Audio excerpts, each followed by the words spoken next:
So guys, in this video, I'm going to show you how to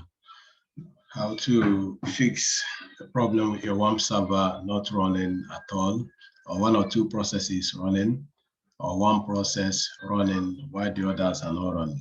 So what you do is when you click on your WAMP server, it says, when you look down on the screen here, you see the WAMP server turning orange and it's expected to turn green after a while. But when you look at the WAMP server, you see that it's not turning green, it's remaining at the orange color. And then when you check, it will tell you two of three services running. Meanwhile, the other services are not running. So when this happens to you, you don't need to panic. What you need to do is you simply press Control, Alternate, and Delete. And then this will bring you to Task Manager. And then when you open up your Task Manager,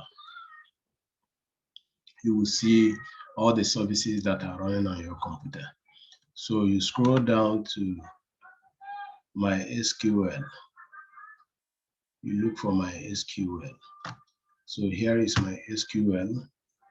You click on End Task. Here again is My SQL. And then you click on End Task. Then you go to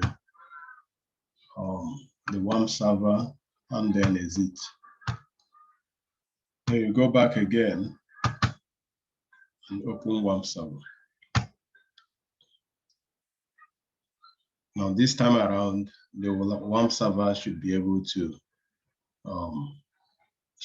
start up all the three services and show the green sign, meaning that all the three services are running. Let's check. Still on red. Going back to orange, and then it changes to green. Thank you for watching. This is how you start up your WAMP server when it's having a problem.